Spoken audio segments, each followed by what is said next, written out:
هنعمل بقى النهارده كيك سهل وسريع وبارد، يعني مفيش اسهل من كده. عندنا علبة بسكوت شاي بالشوكولاتة، ما عندكيش بسكوت شاي بالشوكولاتة ممكن تجيبي بسكوت ابيض عادي وتحطي عليه معلقتين كاكاو خام. هنطحن البسكوت ناعم خالص يبقى زي الدقيق كده، مش عايزين فيه اي حتت ناشفة او قطع كده بسكوت باين. نعمنا الدقيق خالص، نعمنا البسكوت خالص.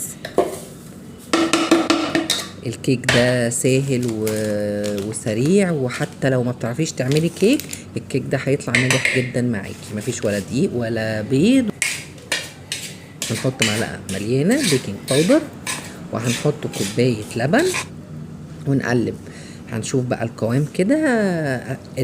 علبة البسكوت طلعت معايا حوالي 300 جرام، اخدت معايا بالظبط كوبايه وربع لبن، يبقى 300 جرام بسكوت اخدوا كوبايه وربع لبن. دي مقادير الكيك اللي احنا هنعمله. طبعا كيك سهل ونتيجته مضمونة، مفيش اسهل من كده. حطينا بس لبن وبيكنج باودر، هيطلع احلى كيك. ممكن كمان تعمليه كيك لوحده بس تضاعفي كمية البسكوت. حتى لو ما بتعرفيش كيك، ما بتعرفيش تعملي كيك، صدقيني النتيجة دي هتطلع معاكي مضمونة 100%.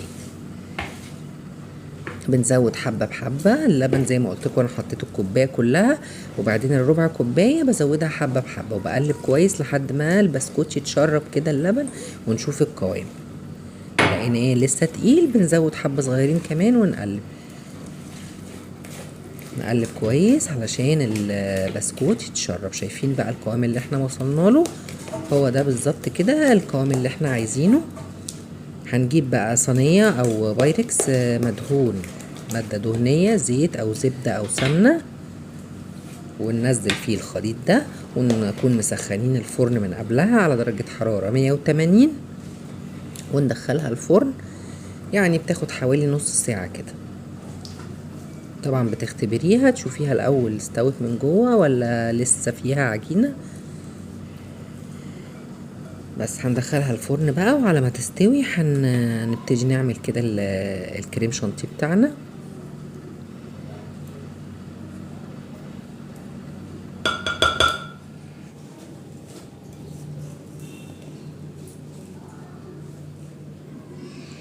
عندي هنا كوباية كريم شانتيه خام، وعندي هنا بيكو كريم شانتيه دريم بالكاكاو. يعني انا هكتفي بس بالسكر اللي في البيكو بتاع دريم، مش هحط سكر بودرة.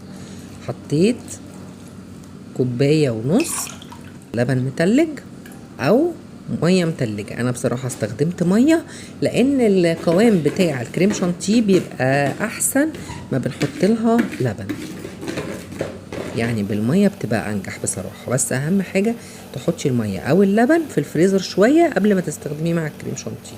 شايفين القوام تقل ازاي؟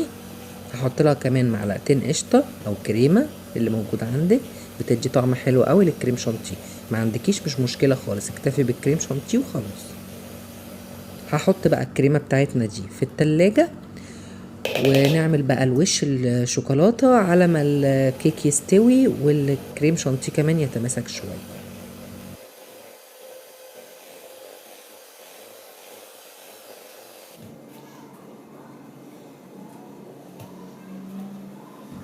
عندي هنا 200 جرام شوكولاته خام قطعتها صغير، وعندي 200 جرام كريمه.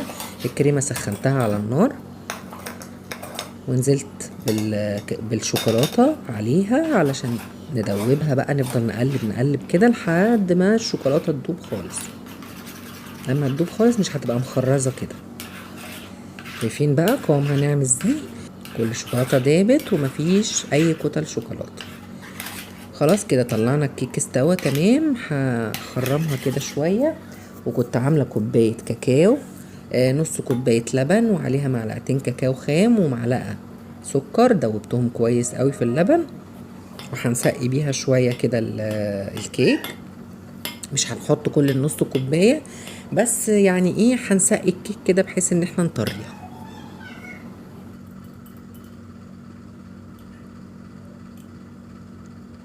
مش عايزين نحط كمية كبيرة بس كده.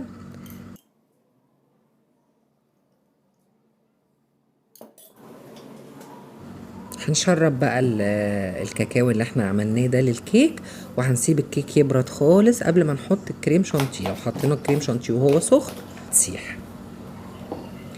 خلاص كده الكيك بردت، هنحط بقى الكريم شانتيه ونوزعه كده ونساوي الوش بتاعه كويس، وبعدين نرجع تاني نحطه في التلاجة، او لو انت مستعجلة ممكن تحطيه مثلا نص ساعة لساعة في الفريزر لحد ما الكريم شانتيه يبرد تماما. خلاص كده الكريم شانتيه تماسك وبرد. هنحط على الوش بقى الشوكولاتة اللي احنا سيحناها، ولو كانت الشوكولاتة بردت ممكن تسخنيها كده شوية على النار، حاجة بسيطة عشان تسيح وتفك معانا تاني. هنوزعها بقى ونغطي الوش كله خالص بالشوكولاتة اللي احنا حطيناها.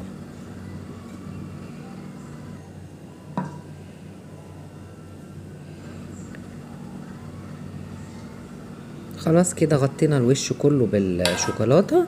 هناخدها برضو نحطها بقى في التلاجة تاني، نسيبها مثلا يعني مش اقل من 3-4 ساعات عشان نتأكد ان الشوكولاتة اللي على الوش بردت تماما خالص، ومفيش اي حاجة تكون لسه سايحة.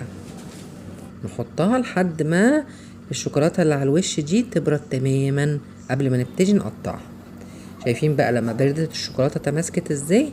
يلا بقى نقطعها كده ونشوف كده قلبها عامل ازاي.